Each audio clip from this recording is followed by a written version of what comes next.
Hello friends, ಎಲ್ಲರಿಗೂ ನಮಸ್ಕಾರ. ಸ್ವಾಗತ ಮತ್ತೆ ಸುಸ್ವಾಗತ ನನ್ನ ಯೂಟ್ಯೂಬ್ ಚಾನಲ್ಗೆ. ಸೊ ಇವತ್ತಿನ ಒಂದು content financial journey by decade 20 years.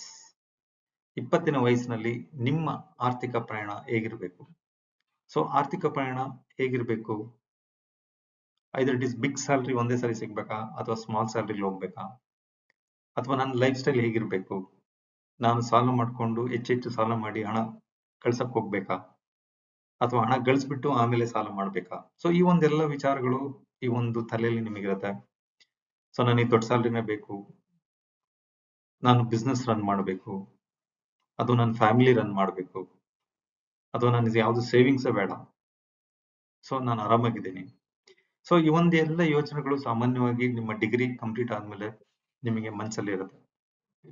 So ನಾನು ಎಷ್ಟು ಸ್ಯಾಲ್ರಿಗೆ ಹೋಗ್ಬೇಕು, ಜಾಸ್ತಿ ಸ್ಯಾಲ್ರಿಗೆ ಹೋಗ್ಬೇಕಾ, ನನಗೆ ನಾನು ಡಿಗ್ರಿ ಮುಗಿದ ತಕ್ಷಣ ನನಗೆ 1 ಲ್ಯಾಕ್ ಸ್ಯಾಲ್ರಿ ಬೇಕು, 2 ಲ್ಯಾಕ್ಸ್ ಬೇಕು ಸ್ಯಾಲ್ರಿ ಅನ್ನೋ ಒಂದೆಲ್ಲ ಮೈಂಡ್ ಸೆಟ್ ಅನ್ನು ನೀವು ಬಿಟ್ಬಿಟ್ಟು ಈ ಒಂದು ಕೆಲವೊಂದು ವಿಚಾರಗಳನ್ನ ನಾನು ಇವತ್ತು ನಿಮ್ಮ ಎದುರುಗಡೆ ತರ್ತಾ ಇದ್ದೀನಿ ನನ್ನ ವಿಡಿಯೋದಲ್ಲಿ. ನೀವು ಪೂರ್ತಿಯಾಗಿ ನನ್ನ ಈ ವಿಡಿಯೋ ನೋಡಿದ್ರೆ ನಿಮಗೆ ಗೊತ್ತಾಗುತ್ತೆ ನಿಮ್ಮ ಏಜ್ ಆಫ್ 20 ಅಲ್ಲಿ ಬಿಸ್ನೆಸ್ ಅಥವಾ ಸ್ಯಾಲರಿಡ್ ಪರ್ಸನ್ ಹೇಗೆಲ್ಲ ಸ್ಟಾರ್ಟ್ ಮಾಡಬೇಕು, ಮತ್ತೆ ಏನೆಲ್ಲ ಉಳಿತಾಯ ಮಾಡಬೇಕು, ಅಥವಾ ಯಾವುದೆಲ್ಲ ನೀವು ಡಿಸಿಷನ್ ತಗೊಳ್ಬೇಕು ನಿಮ್ಮ ಲೈಫಲ್ಲಿ ಅನ್ನೋದನ್ನ. ಸೊ ಸ್ಟಾರ್ಟ್ ಮಾಡೋಣ. ಮೊದಲನೇ ಪಾಯಿಂಟ್ ನೋಡೋದಾದ್ರೆ, ಇನ್ ಯುವರ್ 20th ಫೌಂಡೇಶನ್ ಸ್ಟೇಜ್, ಅದು ನಿಮಗೆ ಫೌಂಡೇಶನ್ ಸ್ಟೇಜ್. ಬಿಕಾಸ್ ಆ ಒಂದು ಟೈಮ್ ಅಲ್ಲಿ ನೀವು ತುಂಬಾನೇ ಕಲಿಬೇಕಾಗಿರುವಂತದ್ದು ಇರುತ್ತೆ ಜಾಸ್ತಿ. ನಿಮ್ಮ ಹ್ಯಾಬಿಟ್ಸ್ ಗಳನ್ನ ಹೇಗೆ ಬಿಲ್ಡ್ ಮಾಡ್ಕೊಳ್ಬೇಕು, ಗುಡ್ ಹ್ಯಾಬಿಟ್ಸ್ ಹೇಗೆ ಬಿಲ್ಡ್ ಮಾಡಬೇಕು, ಬ್ಯಾಡ್ ಹ್ಯಾಬಿಟ್ಸ್ ಹೇಗೆ ಕಡಿತ ಮಾಡ್ತಾ ಬರಬೇಕು. ಸೊ ಈ ಒಂದು ವಿಚಾರ ತುಂಬಾನೇ ಇಂಪಾರ್ಟೆಂಟ್ ಆಗಿರುತ್ತೆ ನಿಮ್ಮ 20th ಏಜ್ ಅಲ್ಲಿ. ಯಾಕೆಂತ ಹೇಳಿದ್ರೆ ನಿಮ್ಮ ಅವಾಗ ತಾನೇ ಡಿಗ್ರಿ ಮುಗಿಸ್ಬಿಟ್ಟು ಅಥವಾ ಡಬಲ್ ಗ್ರಾಜುಯೇಷನ್ ಅಥವಾ ಸಿಂಗಲ್ ಗ್ರಾಜುಯೇಷನ್ ಏನೋ ಮುಗಿಸ್ಬಿಟ್ಟು ಬಂದಿರ್ತೀರಾ. ನಿಮಗೆ ಒಂದು ಫೈನಾನ್ಷಿಯಲ್ಸ್ ಡಿಸಿಷನ್ಸ್ ತಗೊಳ್ಬೇಕಾಗಿರುತ್ತೆ, ಅಥವಾ ಫೈನಾನ್ಷಿಯಲ್ ಬ್ಯಾಕ್ ಗ್ರೌಂಡ್ ಚೆನ್ನಾಗಿರೋದಿಲ್ಲ, ನೀವು ಬಿಸ್ನೆಸ್ ಮಾಡಕ್ಕೆ ಹೋಗ್ಬೇಕಾಗಿರುತ್ತೆ, ಅಥವಾ ಸ್ಯಾಲರಿಡ್ ಪರ್ಸನ್ ಆಗಿ ಕೆಲಸ ಮಾಡ್ಲಿಕ್ಕೆ ಹೋಗ್ಬೇಕಾಗುತ್ತೆ. ಸೊ ಆ ಒಂದು ಸಮಯದಲ್ಲಿ ನಿಮ್ಮ ಒಂದು ಡಿಸಿಷನ್ ಹೇಗಿರ್ಬೇಕು ಅಂತ ನೋಡೋದಾದ್ರೆ, ಮೊದಲನೇದು start earning. Any income is A good start. Either it is 10,000 or it is 20,000 or it is 30,000 or it is 50,000. ನೀವು ದೊಡ್ಡ ಸ್ಯಾಲರಿಗೆನೆ ನೀವು ಯೋಚನೆ ಮಾಡಬೇಡಿ. ನಿಮ್ಮ 20th ನಿಮ್ಮ ಡಿಗ್ರಿ ಮುಗಿದ ನಂತರ ನೀವು first you have to start to earn the money. ಹಣನ ಗಳಿಸುವಂತದ್ದಾಗಿರ್ಬೇಕು, ಅದು ಸಣ್ಣದಾಗಿರ್ಬೋದು ಅಥವಾ ದೊಡ್ಡದಾಗಿರ್ಬೋದು. ನೀವು ನಿಮ್ಮ ಕೆರಿಯರ್ ನ ಸ್ಟಾರ್ಟ್ ಮಾಡುವಂತದ್ದಾಗಿರ್ಬೇಕು. Build savings habit, even 500 rupees in a month, no matters what it is. So ನೀವು ಯಾವುದೇ ತರಹದ ಗೊಂದಲ ಇಲ್ಲದೆ ನೀವು ದುಡಿಯುವಂಥದ್ರಲ್ಲಿ ಪ್ರತಿ ತಿಂಗಳು 500 ರೂಪಾಯಿನ ಉಳಿತಾಯ ಮಾಡಲಿಕ್ಕೆ ಸ್ಟಾರ್ಟ್ ಮಾಡಬೇಕು.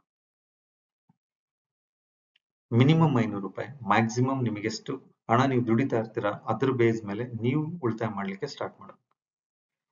ಸೊ ಮೂರನೇ ಪಾಯಿಂಟ್ ನೋಡೋದಾದ್ರೆ, open bank account with start SIP in the same stage the first salary. ನಿಮಗೆ ಫಸ್ಟ್ ಸ್ಯಾಲರಿ ಬರ್ತಾ ಇದೆ ಅನ್ನುವಾಗ್ಲೇನೆ ಸಾಮಾನ್ಯವಾಗಿ ಆ ಒಂದು ಕಂಪನಿಗಳಲ್ಲಿ ಅಥವಾ ನಿಮ್ಮ ಬಿಸ್ನೆಸ್ ಸ್ಟಾರ್ಟ್ ಮಾಡಿದ್ರಲ್ಲಿ ನೀವು ಒಂದು ಅಕೌಂಟ್ ಓಪನ್ ಮಾಡಲೇಬೇಕಾಗುತ್ತೆ.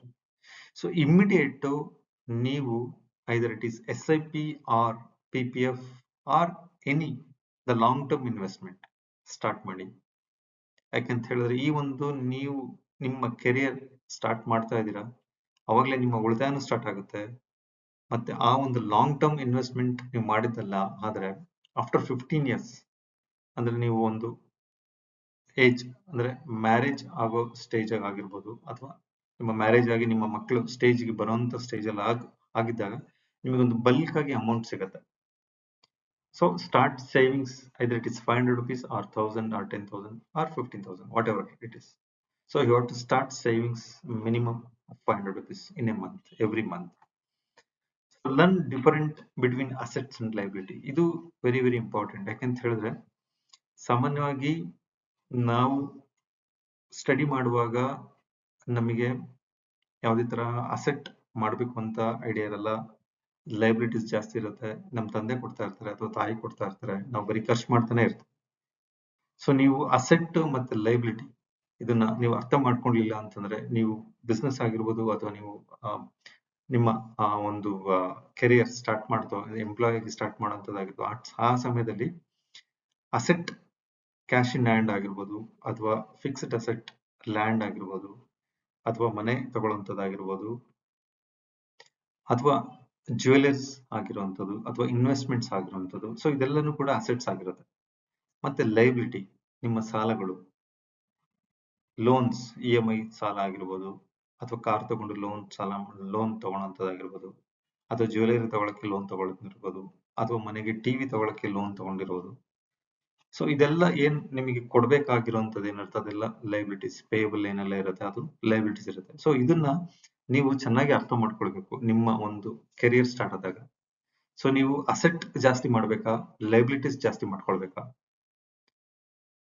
ನೀವು ಅಸೆಟ್ ಜಾಸ್ತಿ ಮಾಡಿದಷ್ಟು ನಿಮ್ಮ ಒಂದು ಸ್ಟ್ರೆಂತ್ ಜಾಸ್ತಿ ಆಗ್ತಾ ಹೋಗುತ್ತೆ. ನೀವು ಲೈಬಿಲಿಟಿ ಜಾಸ್ತಿ ಮಾಡ್ಕೊಂಡು ಹೋದಷ್ಟು ನಿಮ್ಮ ಸ್ಟ್ರೆಂತ್ ವೀಕ್ ಆಗ್ತಾ ಹೋಗುತ್ತೆ. ಯಾಕಂತ ಹೇಳಿದ್ರೆ ಹಣ ರೀಪೇಮೆಂಟ್ ಮಾಡೋದಕ್ಕೆ ನಿಮ್ಮ ಹತ್ರ ಹಣ ಇರಲ್ಲ, ಅಥವಾ ಬಿಸ್ನೆಸ್ ರನ್ ಆಗ್ತಾ ಇಲ್ಲ, ಅಥವಾ ನಿಮ್ಮ ಕೆಲಸ ಸರಿಗೆ ಆಗ್ತಾ ಇಲ್ಲ ಅಂತ ಹೇಳಿದಾಗ ನೀವು ಇರೋಂಥದ್ದನ್ನ ಕಳ್ಕೊಳ್ಬೇಕಾಗತ್ತೆ. ಸೊ ನಿಮ್ಮ ಅಸೆಟ್ ಮತ್ತೆ ಲೈಬಿಲಿಟಿ ತುಂಬಾನೇ ಇಂಪಾರ್ಟೆಂಟ್ ನಿಮ್ಮ ಕೆರಿಯರ್ ಸ್ಟಾರ್ಟ್ ಆದಾಗ ನೀವು ಯೋಚನೆ ಮಾಡಬೇಕಾಗಿರುವಂಥದ್ದು. ಮತ್ತೆ build an emergency fund at least 3 months of your expenses. So ನಿಮಗೆ ನಿಮ್ಮ ಫಸ್ಟ್ ಮಂತ್ ಸ್ಯಾಲರಿ ಅಥವಾ ಫಸ್ಟ್ ಮಂತ್ ಬಿಸ್ನೆಸ್ ಅಥವಾ ಒಂದು 6 months ಬಿಸ್ನೆಸ್ ಪ್ರಾಫಿಟ್ ಅಥವಾ ಲಾಸ್ ಏನಾಗ್ತಿದೆ ಅಂತ ಗೊತ್ತಾಗ್ತಾ ಇದೆ, ಅಥವಾ ನಿಮ್ಮ ಒಂದು ಕೆರಿಯರ್ ಸ್ಟಾರ್ಟ್ ಆಗಿದೆ, ನನಗೆ ಸ್ಯಾಲರಿ ಸಿಗ್ತಾ ಇದೆ ಅಂತಂದ್ರೆ ನಿಮ್ಮ ಒಂದು 3 months ಎಕ್ಸ್ಪೆಂಡಿಚರ್ ಏನಾಗುತ್ತೆ. ಒಂದು ವೇಳೆ ನೀವು ತಗೊಳ್ಳುವಂತ ಸ್ಯಾಲರಿಲಿ 30% ಅಥವಾ 50% ಆಫ್ ಎಕ್ಸ್ಪೆಂಡಿಚರ್ ಆಗ್ತಾ ಇದೆ ಅಂತಂದ್ರೆ ಆ ಒಂದು 50% into multiple 3 months. For example ನೀವು 5,000 ರೂಪಾಯಿ ಖರ್ಚು ಮಾಡ್ತಾ ಇದ್ದೀರಾ ತಿಂಗಳಿಗೆ ಅಂತ ಹೇಳಿದ್ರೆ 3 ತಿಂಗಳಿಗೆ 15,000 ರೂಪಾಯಿ ಆಗುತ್ತೆ. ಸೊ 15,000 ರೂಪಾಯಿ ಅಷ್ಟು ನೀವು ಎಮರ್ಜೆನ್ಸಿ ಫಂಡ್ ಆಗಿ ನಿಮ್ಮ ಒಂದು ಸಪರೇಟ್ ಅಕೌಂಟ್ ಅಲ್ಲಿ ಇಟ್ಟಿರ್ಬೇಕು. Because it is purely for the emergency. ನಿಮ್ಮ ಮನೆಯಲ್ಲಿ ಏನಾದ್ರೂ ಎಮರ್ಜೆನ್ಸಿ ಆದಾಗ ಮಾತ್ರ ಈ ಹಣನ ಉಪಯೋಗ ಮಾಡತಕ್ಕಂಥದ್ದು ಹಣ. ಸೊ ಹಾಗಾಗಿ ಈ ಒಂದು ಇನ್ಫಾರ್ಮೇಶನ್ ಸಾಮಾನ್ಯವಾಗಿ ನೀವು ನಿಮ್ಮ ಕೆರಿಯರ್ ಸ್ಟಾರ್ಟ್ ಆದಾಗ ಯಾರು ಕೂಡ ಹೇಳಿಕೊಡೋದಿಲ್ಲ. ಸೊ ಈ ಒಂದು ವಿಡಿಯೋ ನೋಡಿ ನೀವು ನಿಮ್ಮ ಸೇವಿಂಗ್ಸ್ ಮಾಡೋದಾಗಿರ್ಬೋದು ಅಥವಾ ಎಮರ್ಜೆನ್ಸಿ ಫಂಡ್ ಆಗಿರ್ಬೋದು ಅಥವಾ ಇನ್ವೆಸ್ಟ್ಮೆಂಟ್ ಸ್ಕಿಲ್ಸ್ ನ ನೀವು ಡೆವಲಪ್ ಮಾಡ್ಕೊಂಡಿದ್ದಾದ್ರೆ ನೀವು ನಿಮ್ಮ ಒಂದು ರಿಟೈರ್ಮೆಂಟ್ ಏನಿದೆ 60 ಏಜ್ ತನಕ ಕಾಯ್ಬೇಕಾಗಿಲ್ಲ. ಈವನ್ 40 ಏಜ್ ಅಲ್ಲಿ ನೀವು ರಿಟೈರ್ಮೆಂಟ್ ತಗೊಂಡು ನಿಮ್ಮ ಲೈಫ್ ನ ಎಂಜಾಯ್ ಮಾಡ್ಬೋದು. ಸೊ ಓನ್ಲಿ ಥಿಂಗ್ ಈಸ್ ಏನಂತಂದ್ರೆ ನೀವು ತಗೊಳ್ಳೋಂಥ ಡಿಸಿಷನ್, ನೀವು ತಗೊಳ್ಳೋಂಥ ಒಂದು ಸ್ಕಿಲ್ಸ್ ಏನಿದೆ ಅಥವಾ ಇನ್ವೆಸ್ಟ್ಮೆಂಟ್ ಸ್ಕಿಲ್ಸ್ ಆಗಿರ್ಬೋದು, ನಿಮ್ಮ ಲರ್ನಿಂಗ್ಸ್ ಆಗಿರ್ಬೋದು, ನಿಮ್ಮ ಕೆಪಾಸಿಟಿ ಬಿಲ್ಡಿಂಗ್ ಆಗಿರ್ಬೋದು. ಸೊ ಈ ತರ ಈ ಒಂದು ಎಲ್ಲಾನು ಕೂಡ ವಿಚಾರದಲ್ಲಿ ನೀವು ನಿಮ್ಮ ಏಜ್ ಅಲ್ಲಿ ಈ ಒಂದು 20 ಇಲ್ಲಿ ನೀವು ತಗೊಂಡಿದ್ದಾದ್ರೆ ಡಿಸಿಷನ್ ತಗೊಂಡಿದ್ದಾದ್ರೆ ನಿಜವಾಗ್ಲೂ ನೀವು 40-45 ಇಯರ್ಸ್ ಅಲ್ಲಿ ರಿಟೈರ್ಮೆಂಟ್ ಆಗ್ತೀರಾ, ಜೊತೆಗೆ ನಿಮ್ಮ ಲೈಫ್ ನ ಎಂಜಾಯ್ ಮಾಡ್ತೀರಾ with your family. So invest in skills more than life style.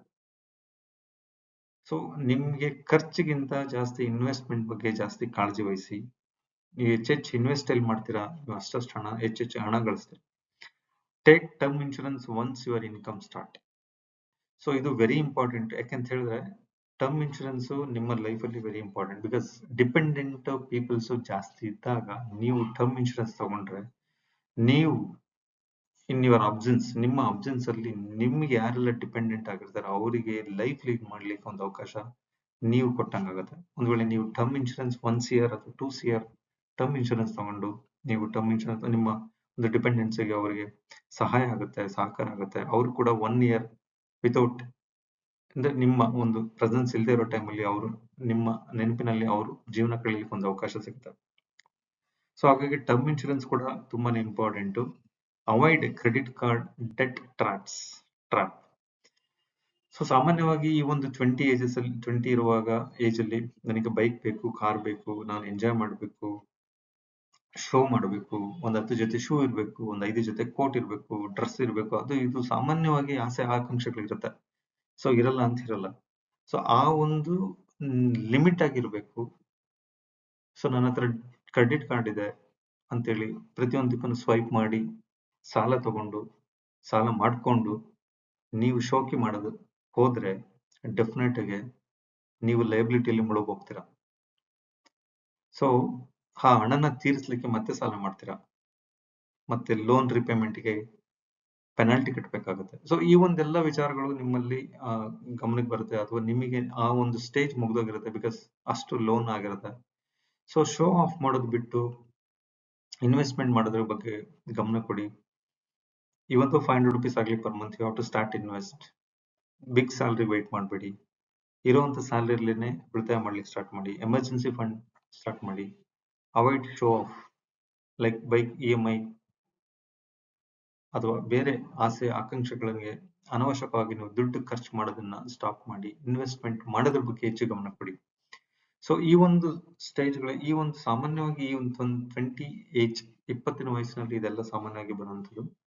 So ಇವನ್ನೆಲ್ಲ ನೀವು ನಿಮ್ಮ ಜೀವನದಲ್ಲಿ ನೀವು ಲರ್ನ್ ಮಾಡಿಕೊಂಡು ಈ ಒಂದು ಹ್ಯಾಬಿಟ್ಸ್ ಅನ್ನ ನೀವು ಕಂಟಿನ್ಯೂ ಮಾಡ್ತಾ ಹೋದ್ರೆ, you will become a bigger asset in your 20th time. So 20ನ ವಯಸ್ಸಿನಲ್ಲಿ ನೀವು ಇದೆಲ್ಲ ಲರ್ನ್ ಮಾಡಿಕೊಂಡು ನೀವು ಇನ್ವೆಸ್ಟ್ಮೆಂಟ್ ಮಾಡ್ಲಿಕ್ಕೆ ಸ್ಟಾರ್ಟ್ ಮಾಡಿ. ಎಮರ್ಜೆನ್ಸಿ ಫಂಡ್ ಸೇವಿಂಗ್ಸ್ ಮಾಡ್ಲಿಕ್ಕೆ ಸ್ಟಾರ್ಟ್ ಮಾಡಿದ್ರೆ, ಅಥವಾ ಇನ್ಶೂರೆನ್ಸ್ ತಗೊಂಡು ನಿಮ್ಮ ಬಿಸ್ನೆಸ್ ಅಥವಾ ಇನ್ಕಮ್ ಸ್ಟಾರ್ಟ್ ಆದಾಗ ಟರ್ಮ್ ಇನ್ಶೂರೆನ್ಸ್ ತಗೊಂಡು ಡೆಟ್ ಅನ್ನ ಕಡಿಮೆ ಮಾಡ್ತಾ ಅಸೆಟ್ ಅನ್ನ ಜಾಸ್ತಿ ಮಾಡ್ಕೊಂಡು ಹೋದ್ರೆ, ಡೆಫಿನೆಟ್ ಆಗಿ ನೀವು ನಿಮ್ಮ ಫ್ಯಾಮಿಲಿಯಲ್ಲಿ ಮಾದರಿ ಆಗ್ತೀರಾ. ನಿಮ್ಮ ಫ್ಯಾಮಿಲಿಯಲ್ಲಿ ಮಾದರಿ ಆಗ್ತೀರಾ. ನೀವು ಬೇರೆಯವರಿಗೆ ಹೇಳಿಕೊಡ್ಲಿಕ್ಕೆ ಒಂದು ಅವಕಾಶ ಸಿಗುತ್ತೆ.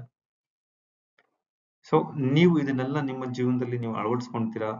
ಯಾಕೆಂತ ಹೇಳಿದ್ರೆ, ಸಾಮಾನ್ಯವಾಗಿ ಇನಿಷಿಯಲಿ ನಮ್ಮ ಕೆರಿಯರ್ ಗ್ರೋತ್ ಆಗುವಾಗ ಯಾರು ಕೂಡ ಹೇಳೋದಿಲ್ಲ ನೀವು ಸೇವಿಂಗ್ಸ್ ಮಾಡಿ ಅಂತ ಹೇಳಲ್ಲ, ಅಥವಾ ನೀವು ಎಮರ್ಜೆನ್ಸಿ ಫಂಡ್ ಅನ್ನ ಉಳಿತಾಯ ಮಾಡಿ ಅಂತ ಹೇಳಲ್ಲ, ಅಥವಾ ಟರ್ಮ್ ಇನ್ಶೂರೆನ್ಸ್ ತಗೊಳ್ಳಿ ಅಂತ ಹೇಳಲ್ಲ.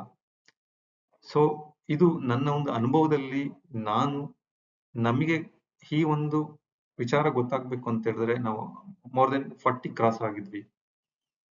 ಸೊ 35 ಕ್ರಾಸ್ ಆಗಿದ್ವಿ. ಸೊ ಹಾಗಾಗಿ ಇದೆಲ್ಲ ಸ್ಟಾರ್ಟ್ ಮಾಡೋಷ್ಟೊತ್ತಿಗೆ ಎಲ್ಲದೂ ಕೂಡ ಇನ್ಫ್ಲೇಷನ್ ಜಾಸ್ತಿ ಆಗ್ತಾ ಹೋಗುತ್ತೆ. ಸೊ ಹಾಗಾಗಿ ನೀವು 20th ಏಜ್ ಅಲ್ಲಿ ನೀವು ಇದನ್ನೆಲ್ಲ ಸ್ಟಾರ್ಟ್ ಮಾಡಿದ್ರೆ ನಿಮಗೆ ದೊಡ್ಡದು ಬಿಗ್ ಅಮೌಂಟ್ ಸಿಗುತ್ತೆ at the end of the 45 ಅಥವಾ 50 ಏಜ್. ಸೊ ನೀವು ಇದನ್ನ ಪಾಲನೆ ಮಾಡಿ ಅಂತ ಹೇಳ್ತಾ ನನ್ನ ಇವತ್ತಿನ ಒಂದು ಕಂಟೆಂಟ್ ಅನ್ನ ನಾನು ಮುಗಿಸ್ತಾ ಇದ್ದೀನಿ. So thank you very much. ಯಾರೆಲ್ಲ ನನ್ನ ವಿಡಿಯೋ ವಾಚ್ ಮಾಡಿದ್ರೆ ಎಲ್ರಿಗೂ ನಾನು ಥ್ಯಾಂಕ್ಸ್ ಹೇಳಕ್ ಇಷ್ಟಪಡ್ತೀನಿ. ಸೊ ಮತ್ತೊಮ್ಮೆ ಹೇಳ್ತಾ ಇದ್ದೀನಿ, ನನ್ನ ಯೂಟ್ಯೂಬ್ ಚಾನಲ್ ಹೆಸರು ಬಂದು ವೆಲ್ತಿ ಕೃಷ್ಣ ಅಂತ ಹೇಳಿ. ನೀವು ಇಲ್ಲಿ ತನಕ ಸಬ್ಸ್ಕ್ರೈಬ್ ಮಾಡ್ಕೊಂಡಿಲ್ಲ ಅಂದ್ರೆ ಸಬ್ಸ್ಕ್ರೈಬ್ ಮಾಡ್ಕೊಳ್ಳಿ, ಬೆಲ್ ಐಕನ್ ಪ್ರೆಸ್ ಮಾಡ್ಕೊಳ್ಳಿ, ಮತ್ತೆ ಶೇರ್ ಮಾಡಿ, ಮತ್ತೆ ಕಮೆಂಟ್ ಮಾಡಿ ಅಂತ ಹೇಳ್ತಾ ನಾನು ಇವತ್ತು ನನ್ನ ವಿಡಿಯೋಗಳನ್ನ ಮುಗಿಸ್ತಾ ಇದ್ದೀನಿ. Thank you very much.